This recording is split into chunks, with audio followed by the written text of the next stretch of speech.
I'm so worried over Gloria, Professor Kennedy, that I hardly know what I'm doing."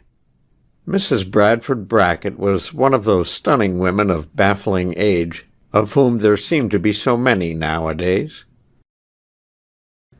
One would scarcely have believed that she could be old enough to have a daughter who would worry her very much.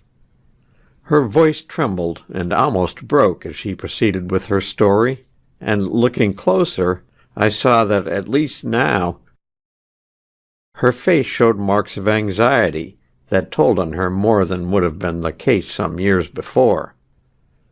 At the mention of the name of Gloria Brackett, I saw that Craig was extremely interested, though he did not betray it to Mrs. Brackett. Already, with my nose for news, I had scented a much bigger story than any that had been printed, for the Bracketts had lately been more or less in the news of the day. Choking back a little suppressed sob in her throat, Mrs. Brackett took from a delicate gold mesh bag and laid on the desk before Kennedy a small clipping from the Lost and Found advertisements in the Star. It read, "Reward of $10,000 and absolutely no questions asked for the return of a diamond necklace of 71 stones, which disappeared from a house at Willis Hills, Long Island, last Saturday or Sunday. LaRue and Company, Jewelers, Fifth Avenue."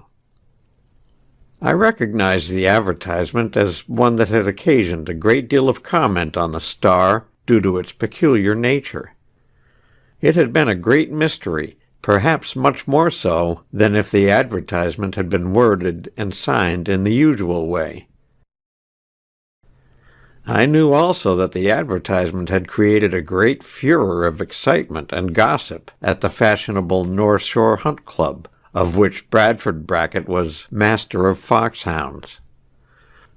"At first," explained Mrs. Brackett nervously, "LaRue and Company were able to keep the secret. They even refused to let the police take up the case. But as public interest in the advertisement increased, at last the secret leaked out, at least that part of it which connected our name with the loss. That, however, seemed only to whet curiosity. It left everybody wondering what was back of it all. That's what we've been trying to avoid, that sort of publicity." She paused a moment, but Kennedy said nothing, evidently thinking that the best safety valve for her overwrought feelings would be to let her tell her story in her own way. "Why, you know," she returned rapidly, to hide her agitation, "the most ridiculous things have been said.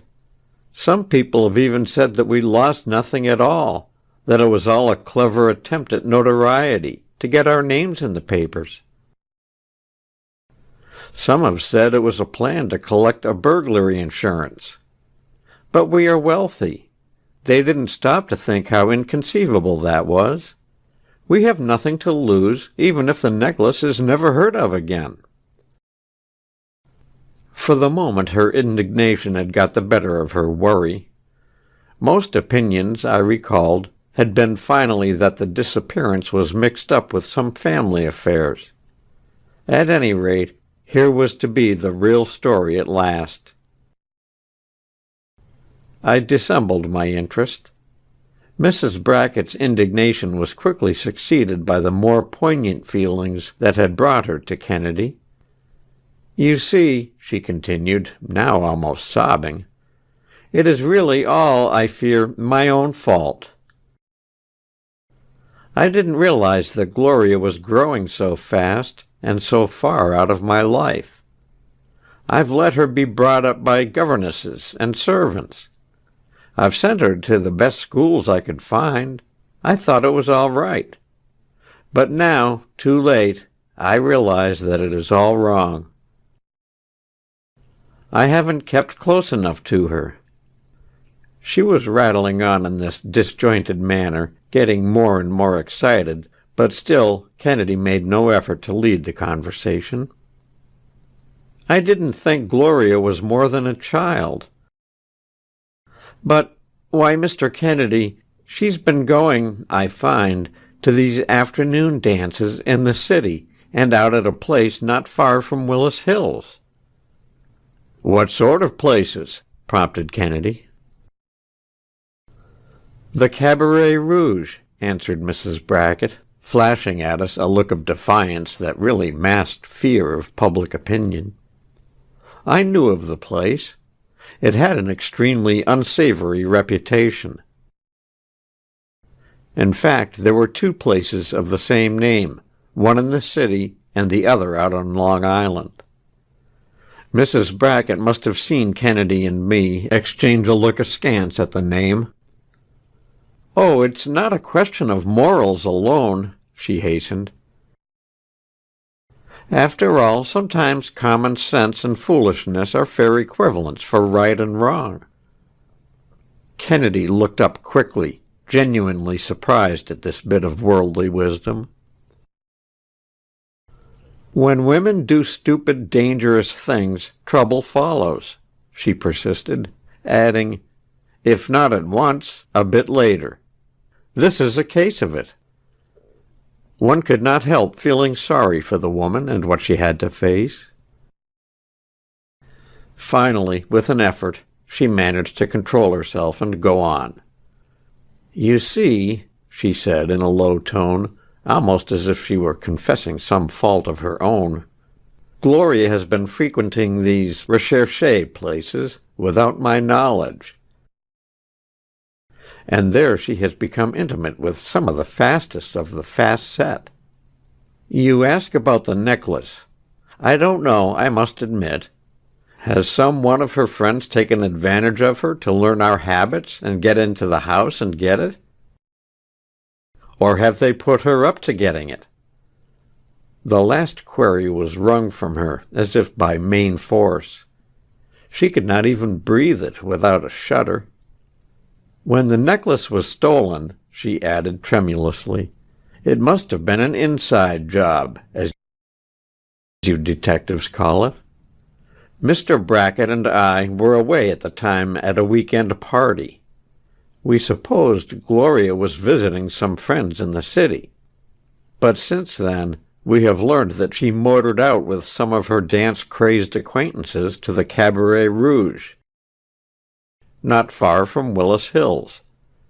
It must have been taken then, by some of them.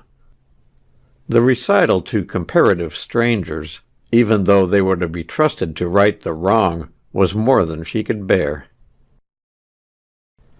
Mrs. Brackett was now genuinely in tears, her shoulders trembling under the emotion as she bowed her head. Her despair and self-accusation would really have moved anyone, much less were needed to enlist Kennedy. He said nothing, but his look of encouragement seemed to nerve her up again to go on. She forced back her feelings heroically. All thought of the necklace was lost now. "Oh," she added with a faint attempt at a smile, "I'm not the only mother who has heartaches. But the worst of it is that there are some professionals with whom they go, a dancer, Rex Dumond, and a woman named Bernice Bentley. I don't know any more of them, but I presume there is a regular organization of these social gangsters." "Did Signor Franconi ever go with them?" asked Craig. "Oh, mercy, no," she hastened. "And they can't seem to break the gang up," ruminated Craig, evidently liking her characterization of the group. She sighed deeply and wiped away another tear. "I've done what I could with Gloria. I've cut her allowance, but it has done no good. I'm losing my hold on her altogether. We thought it would get her away, at least for a time, from her associates, though I must say I can't be sure that she will obey. I thought I understood, partly at least. If I can do nothing before, I shall be out at the Hunt Club tomorrow. Perhaps I shall be there anyhow." "This is a most peculiar situation," I remarked a few minutes later, as Mrs. Brackett was whisked away from the laboratory door in her motor. "Indeed it is," returned Kennedy, pacing up and down, his face wrinkled with thought. "I don't know whether I feel more like a detective or a spiritual advisor." He pulled out his watch. 4:30, he considered.